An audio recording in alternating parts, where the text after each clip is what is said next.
اور مجھے انتہائی دکھ سے یہ کہنا پڑ رہا ہے کہ ہمیں شاید یہ تاثر دیا جا رہا ہے کہ خیبر پختونخوا پاکستان کا حصہ نہیں ہے، کیونکہ جب بلوچستان میں حملہ ہوا ہم بلوچستان کے ساتھ کھڑے ہوئے، یہاں دو دن ایوان میں ڈسکشنز ہوئیں.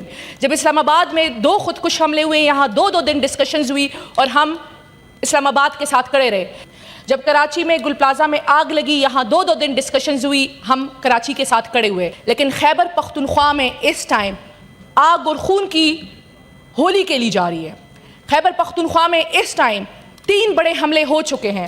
بنو میں خودکش حملہ ہوا، ہمارے 16 سے زیادہ پولیس کے لوگ شہید ہوئے، ہمارے درجنوں لوگ زخمی ہوئے. ہم نے زبردستی یہاں پہ دعا کرائی، کوئی بھی ڈسکشن نہیں ہوئی. ہمارے باجوڑ میں کل رات جو ہوا ہے، ابھی تک ہمیں نمبر کنفرم نہیں ہو رہا کہ کتنے لوگ شہید ہیں، کتنے لوگ زخمی ہیں. یہاں پہ دعا تک نہیں کرائی گئی.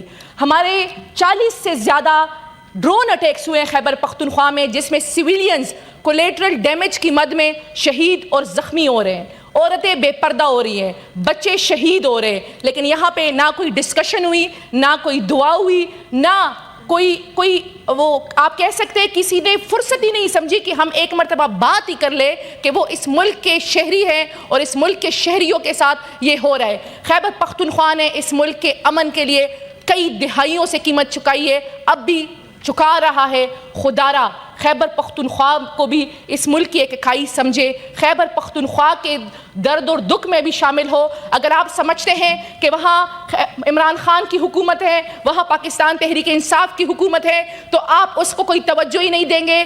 لیکن وہ اس ملک کا حصہ ہے، اس کے ساتھ یہ ہو رہا ہے اور خیبر پختونخوا امن کی قیمت چکا رہا ہے، اس ملک کے لیے امن کی قیمت چکا رہا ہے. تو میڈم چیئرپرسن صاحبہ، میری آپ سے گزارش ہے کہ خیبر پختونخوا کے لیے بھی ایک دن مختص کیا جائے. جس طرح ہم بلوچستان کے لیے بات کرتے ہیں، کراچی کے لیے بات کرتے ہیں، اسلام آباد کے لیے بات کرتے ہیں، تو اس ایوان میں خیبر پختونخوا کی بات کی جائے، کیونکہ خیبر پختونخوا اس ٹائم بہت تکلیف میں ہے. یہ پیٹرول بم جو گرایا گیا ہے، آپ اس پہ کیا کر رہے ہیں؟ اب ہمیں تو پیرالائز کیا گیا ہے. خان صاحب کو جیل میں ڈال کے، ملاقاتیں بند کر کے، ان کی صحت کا معاملہ اٹھا کے پی ٹی آئی کو پیرالائز کیا ہے، کے پی کے گورنمنٹ کو پیرالائز کیا گیا ہے. کیونکہ بالکل یہ ایک ہماری کمزوری ہے پی ٹی آئی کی کہ خان صاحب کے بغیر پی ٹی آئی کے یا خیبر پختونخوا کی حکومت میں کوئی فیصلے نہیں ہوتے. یہ ہماری کمزوری ہے. تو کیا کریں؟ عوام ہم سے ایکسپیکٹیشن رکھتی ہے، ہم اپوزیشن کرنا چاہتے ہیں، ہم روڈوں پہ نکلنا چاہتے ہیں. لیکن اگر ہم نکلیں گے کسی بھی بات پہ تو ہمیں کہا جاتا ہے کہ یہ دہشت گرد ہے، ان کو پکڑو اور جیلوں میں ڈالو. لیکن آج کل یہ ایک مسئلہ چل رہا ہے، تو عوام کو ریلیف دینے کے لیے یہ جو ہمارا مسئلہ ہے، اگر آپ چاہتے ہیں کہ ہم صحیح اپوزیشن کا کردار ادا کریں. پیٹرول بم تو ہمارے عوام پہ گرا دیا گیا.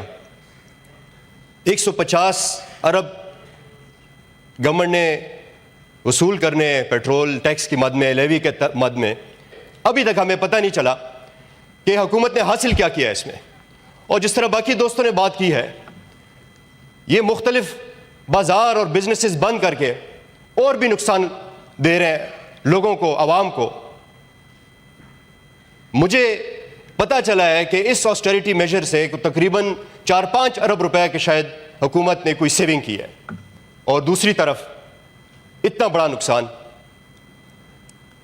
جناب چیئرپرسن، تکلیف لوگوں کو بہت زیادہ ہے.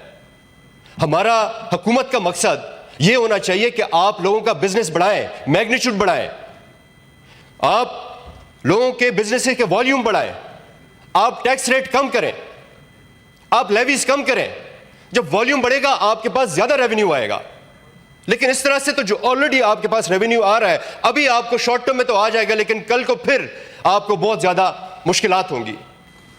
ایک بڑے اہم مسئلے کی طرف، جو کہ اب مسئلہ بنتا جا رہا ہے، اس طرف مبذول کروانا چاہ رہا ہوں. یہ لاک ڈاؤن جو 3 دن چھٹی جو ہم نے پاکستان میں کر دی 28 فروری کے بعد، جو حالات پیدا ہوئے ایران والی لڑائی کے بعد، ایران میں کوئی چھٹی نہیں شاید اس طرح سے، عرب دنیا میں وہ چھٹیاں نہیں، امریکہ میں جس کے ساتھ وہ لڑائی میں انوالو ہوئے وہاں پہ کوئی چھٹیاں نہیں. شاید میرا خیال ہے، اگر میں غلط نہیں ہوں، تو اسرائیل میں بھی کوئی چھٹیاں اس طرح سے نہیں ہیں.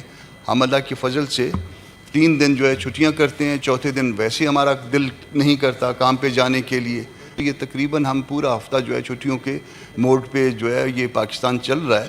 معیشت کی حالت اس کی پہلے ہی جو ہے خراب ہے، اور اس معیشت کے علاوہ چلیں وہ باقی معاملات تو یہ ہے جو بھی ہیں عدالتوں میں بھی 3 دن ہم نے چھٹیاں کر دیں، یعنی آج اگر کوئی کیس فائل کرنا چاہے جمعے والے دن تو نہیں کر سکتا۔ تجویز ہے، وہ تجویز یہ ہے کہ 3 دن تو چھٹیاں ہیں ماشاءاللہ، باقی 4 دن بھی چھٹیاں کر دیں، کام تو ہم نے ویسے بھی نہیں کرنا، معیشت ہماری ویسے ٹھیک نہیں ہونی، امن امان ہمارا ویسے بھی ٹھیک نہیں ہونا۔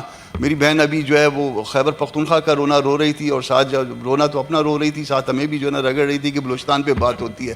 بلوچستان پہ بات یقیناً ہوتی ہے، اس وقت کوئٹہ سے چند کلومیٹر اوپر سینیٹر منظور کا علاقہ، یاسین زیوں کا علاقہ ہے، اس سے چند کلومیٹر آگے جو ہے نا اس وقت جو ہے نا وہ باقاعدہ ایک لڑائی جاری ہے، اور وہاں پہ جو فورسز کے درمیان اور وہ جو دہشت گرد ہیں ان کے درمیان جو ہے وہ لڑائی جاری ہے، اور اس میں تقریباً جو ہے نا 35-40 لوگوں کے مرنے کی اطلاعات ہے۔ خدا کے واسطے اس پاکستان میں ہم نے کوئی کام کرنا ہے یا نہیں کرنا، یا صرف چھٹیاں کرنی ہیں؟ تو چھٹیاں کرنی ہیں تو پھر جو ہے نا یہ ہاؤس جو ہے نا متفقہ طور پہ یہ قرار دے کہ باقی 4 دن بھی ہم کو جو ہے نا چھٹیاں کرنی چاہیے، 7 کے 7 دن ہفتے میں چھٹیاں ہونی چاہیے، کوئی کام نہیں ہونا چاہیے، ہم کو مزے سے گھروں میں سونا چاہیے، اور کوئی ایسا طریقہ ہونا چاہیے جس میں کوئی من و سلوہ ہمارے گھروں میں آ جائے۔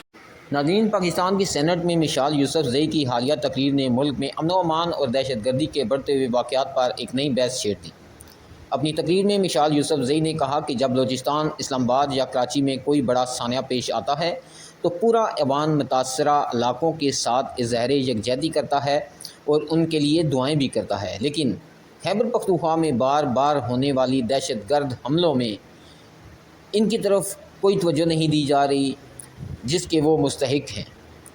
مشال یوسف زئی نے کہا کہ خاص طور پر بنوں میں ہونے والے خودکش حملے کا ذکر کرتے ہوئے انہوں نے کہا کہ اس واقعے میں متعدد پولیس اہلکار شہید اور زخمی ہوئے، مگر اس پر سینٹ میں وہ تفصیلی بحث دیکھنے کو نہیں ملی جو باقی صوبوں میں اگر کوئی دہشت گردی ہوتی ہے تو اس کے لیے ملتی ہے، دیکھنے کو ملتی ہے، یہاں پر دعائیں بھی کرائی جاتی ہیں، مگر خیبر پختونخوا کے معاملے میں ایسا کچھ بھی نہیں ہوا۔ اپنی تقریر میں انہوں نے مطالبہ کیا کہ ملک کے ہر حصے کو یکساں اہمیت دی جائے اور دہشت گردی کے خلاف قومی سطح پر مشترکہ حکمت عملی اختیار کی جائے۔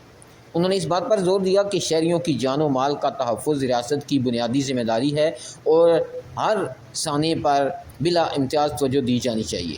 ان کی تقریر کے بعد دہشت گرد، قومی سلامتی اور خیبر پختونخوا کے حالات ایک مرتبہ پھر سیاسی اور عوامی بحث کا اہم موضوع بن چکے ہیں، اور ان کا کہنا تھا کہ حکومت کو چاہیے کہ ان کی روک تھام کے لیے جو ہے وہ مؤثر قسم کے اقدامات کرے۔ ناظرین، آپ آج کی اس دھواں دار تقریر کے بارے میں کیا کہنا چاہیں گے؟ آپ اپنی رائے سے میں ضرور آگاہ کریں۔